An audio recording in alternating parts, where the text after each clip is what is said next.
everybody. Scotty Milas, another episode of All Things Considered Franchising, powered by ScottMilasFranchiseCoach.com.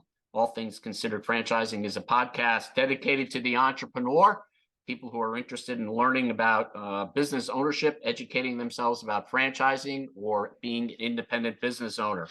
Scott Milas Franchise Coach is a consulting organization free of charge to clients who are interested in building a business model and researching and exploring opportunities that I can present to them.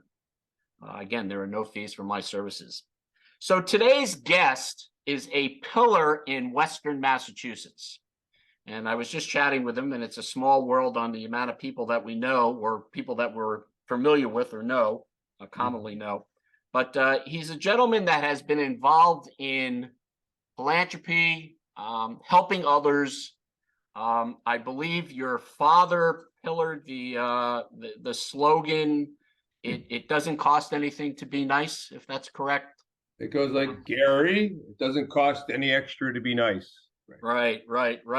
So our guest today is Gary Rome. And before I start, and Gary is owner of two dealerships, Hyundai and Kia.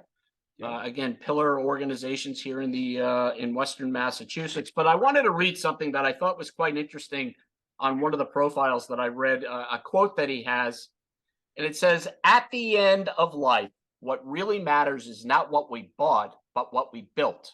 Not what we got, but what we shared. Not our competence, but our character. And not our success, but our significance. Live a life that matters." Now, I know that's a Dale Carnegie, comes out of a Dale Carnegie thing, but nobody knows what the author is. I couldn't find it either. So, but anyway, Gary, welcome to the show, All Things Considered Franchising. Thank you, Scotty. Thanks for having me.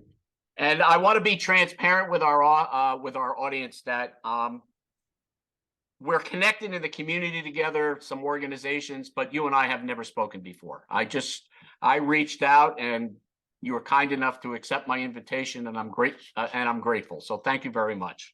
But one of the things that I want to ask you, Gary, is that, I work with a lot of people that have coming out of corporate America or want to get into business ownership. And the two dealerships that you have, Kia and Hyundai, believe it or not, are franchises. People don't realize that.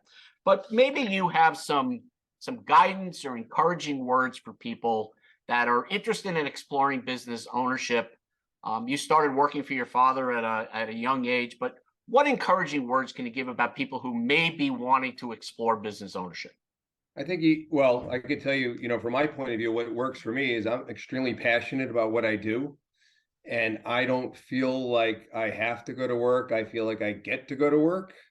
And I'm a little different than most. Sunday nights, I can't wait to go to sleep so I can wake up in the morning and go to work. So I really love what I do, and I don't feel like I have to. I feel like I get to. So my advice would be find something that you're passionate about and have the same type of outlook that you don't have to go to work, you get to. And I say the same thing, when I don't have to take my son to hockey practice, I get to. I'm going to do it anyway, so I might as well have a positive outlook and say I get to do this. You touch on attitude. And I have this conversation with a lot of my clients that attitude is very important to being successful. People that have a tendency to fail at business, whether it's an independent or a franchise, I've always found that they have a negative attitude. So can you elaborate a little bit more on what attitude, how that plays being successful, at least getting into the end zone, I call it? Absolutely. I am insanely positive. In fact, if I see the weather forecast and it says there's going to be a 70% chance of rain, I don't even hear that. All I heard was 30% chance of sun, right? So we are what we think about. We are, and if I think about things are going to be positive, I start my day with a daily gratitude list that I share with some other gentlemen that I'm in a business group with. And so there's 10 things that's how I start my day. And so I'm talking about 10 things that are positive, 10 things that I'm grateful for. So I don't have a lot of room in my life or in my day for negativity. So, you're absolutely correct. Positively is the way to go. And, they talk about the rearview mirror is this big and the windshield is this big for a reason. So we can see what's in front of us. We can certainly not lose sight of what's behind us, but we don't need to focus on it. Let's just look and see what's right in front of us. When you look at your history, where you are, again, you started working for your father. Um, any uh, second guesses on would you do it again the same way? I mean, would you take the same approach, or are there certain things that you would do differently when you were younger to where you are right now? I would say, oh yes, I would do things differently for sure. It's being in a family business is not easy, and it's interesting because I wanted to look at my father as my mentor for sure, but he's not perfect, or was not perfect either. So if I was gonna, I would have done a little bit more schooling. I probably would have gone and worked somewhere else for a few years instead of just going right into the family business, because I felt I didn't want to have anybody pointing a finger at me and saying something was handed to me because my father was the owner. So I worked twice as hard. I worked key to key. I just, and it doesn't have to be that way. So I would have gone out and I would have found another mentor somewhere else. I would have worked for somebody else for a few years prior to coming into the family business. And then for me, 26 years ago, I started my Gary Rome Hyundai dealership, and I purchased the old building where we were on the lower road in Holyoke. And now, of course, 7 years have gone by already, and we're at the new dealership on Whiting Farms Road. So that would be my advice. That's what I would do differently, is I would have sought advice from someone else, because we only know what we know, right? And the goal is for me in business is to surround myself with people smarter than me, right? Yeah, that's great. We're talking with Gary Rome, president of Rome Auto Group, kind of an icon here in Western Massachusetts. And congratulations, because you are now national. You were Dealer of the Year, so congratulations. That's Yes. definitely a big accomplishment. Yeah, that was the Time Dealer of the Year is probably the pinnacle. It's the biggest award that you could win as an auto dealer. And for me, I didn't know that I was going to win when I was at the NADA conference in Dallas with 25,000 people. But Wow. it's great to be acknowledged. Each association, the Massachusetts Auto Dealers Association, selected me as one of 759 dealers, and then of all the other associations, there was 48 nominees there at the conference at the NADA convention. And it was fabulous to be acknowledged for what we love doing, building a stronger community. It's really exciting, and I'm humbled by it. But the accolades that I receive, it's not all about me. It's about our team, because they do, what they get to do every single day in the community, and it really makes a difference. Gary, let's touch on that, because if leading up to this conversation and talking to people that know you and have been around you, you're a very humble person. You give back to the community. You're very involved. I think that probably comes from growing up and being around people that were similar or you learned from. So, and one of the key words that I hear from you when you speak about your organization, your company, you use the word "we" a lot. It's not an I thing. So, when you look at your success as a person, as a company, you've relied on a lot of people to support you and to kind of just say, hey, Gary, maybe we shouldn't do it this way. How important is it, being a business owner, to rely on what you know best, but to rely on people that maybe you don't know certain things to give you advice or guidance to be successful?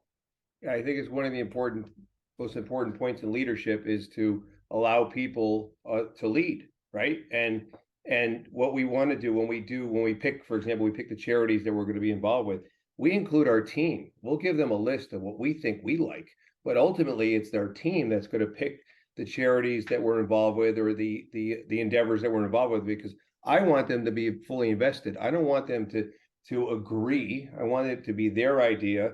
As a leader of an organization, I kind of have a paid audience, right? So Right. I want them to be involved. I want to hear from them. It's interesting, in some companies, their employees, their team won't even tell the owner that his collar is turned up, right? So So I want our team to be involved. I want it to be their idea. I want them to be invested. We have an open door policy. It sounds very cliche, but I'm always available. I give everyone, including all our clients, my cell phone number, and they say, "That's not really your cell phone number." I said, "Why wouldn't it be my cell phone number?" "Well, people are going to call you." I said, "Well, as long as I'm not doing anything wrong, I'm not going to avoid you when I see you in town and go to the other side of the street." Right. So Right. it's just very important that people know that we're approachable. We all make mistakes, but we all need to do this together, and it needs to be a group effort. You know, those are great words, and your connection to the community has, I would gather, has been a integral part in your success. I mean, I guess it's very easy for that CEO owner to kind of sit behind a desk with the door closed. So being involved in the business, getting connected with your community, two important parts. Getting connected with the people that are in the company, are important attributes to being successful. One of the things that I like to talk about to my clients about, Gary, is that putting yourself in a position to want to learn. You touched on this a little bit earlier. And what I find is that when people are looking to explore business ownership, they tend to be in more of a space where they think they know more than everybody else. So talk to me about, and yet it sounds like you're still learning. Every day is a learning experience for you. How important is learning and getting to know yourself and knowing what your passions are? It's very important to me. I'm a student of personal development. I'm continually learning and growing, and I want to expose myself to all sorts of different different opportunities. And I think that for someone, they just kind of need to get out of their own way and be open to things, because there's messages, there's little aha moments, and there's little nuggets of it, and there's information and messages everywhere. I just need to be available to receive them. So I think that that's very, very important. I like that book. It's called The Secret, right? You probably heard of that, right? And it Hmm. talks about we are what we think about, and the universe is conspiring to help us succeed. And I just have a funny story about how I always get the front row. Well, it's in the book, right? How do I always get the front row? I may need to drive around 4 times, but I always get the front row. So we are what we focus on. And I'm always willing to learn from other people. I think that everybody has something to offer. One of the things that one of the sayings that I say often, and words that I live by, is take what I need and leave the rest, right? I don't want to be critical of people. I just want to, everybody has something to offer. So why would I go in there and perceive that they have nothing to teach me? Right, right. I think it goes to that old. There's two sayings I think of when on what you just said, that no is okay, and a no decision is a decision. That's true. That's exactly That's right. the. So, Yeah. but listen, Gary, I promised I wouldn't take up a lot of your time, and I appreciate it. But any final thoughts about business ownership? I mean, I've always told my clients that it's really easy to fail at business. It's really hard to be successful. And when I mean hard work. But um, would you encourage people to pick up the phone, explore the business ownership? I mean, I know it's not for everybody, but should people really kind of take that initiative? Absolutely. There's a lot of opportunities out there. I think that one of the things that I hear my father telling me, some of the messages that I've heard from him, is you have 2 ears and 2 eyes and 1 mouth, right? So take the cotton out of your ears and stick it in your mouth, and be a good listener, because if you're a good listener, people will tell you everything and you'll learn a lot. Of course, I'm involved in sales on a daily basis, and some of the salespeople I've run into, they keep speaking and they don't understand their audience, right? So they need to listen, and you'll learn a lot. And one of the final thoughts in terms of being educated and being learned, and being at the top of your game, is whatever you put between your ears, nobody can take away, right? Right. So learn as much as you can, and just every day I try to learn something. I read a lot. I listen to a lot of books on tape, so that I can learn as much as possible. And I want to be at the top. I know I'm not the best, but I want to continually be at the top of my game. Great, great. Well, Gary, we appreciate you being on the show.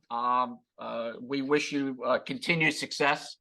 I'm sure we'll be bumping into each other at some point, Yes. whether through the chamber or some events, charitable events. And I said, like I Yes. said earlier, we we've kind of figured out that we know some common people. So Right. Yeah. so I appreciate you and your team, giving me the few minutes to be able to spend with you. Yeah, thank you. And I do, now you brought up the chambers of commerce are excellent opportunities for you to learn and grow because we're all there for the same reason, right? We're all there to connect with each other and hopefully do business with each other. And you shouldn't feel like you're bothering somebody if you walk up to them and you've got your name tag on and you give them a business card, right? So that's Right. what we're there for. So I think the chambers are a great opportunity for people to identify what they're interested in and give it a shot. So. Yeah, I've been serving on the ERC5 board of directors for I think it's almost 2 years now. So I've seen that organization, that particular chamber grow, and I recently just joined Springfield, so hope to get more involved. But again, there's so much time in a day, Yeah, that's and right. you Well, it's want to, interesting because we're joining Springfield also. I mean, they have a great leader there, yeah, and but it's true. You need to have a champion. You can't be everywhere, right? So we right. need to have a champion who's going to focus here and make it their own. So, well, Yeah, I'm a thank you firm very much. believer. I'm a firm believer. It's not what you know; it's who you know. Yes, yes. So, but everybody, this is Scotty Milas, All Things Considered Franchising, powered by ScottMilasFranchiseCoach.com. We've been speaking with Gary Rome. Gary, thanks very much and enjoy the rest of the week. My pleasure. You too. Thank you, Scotty.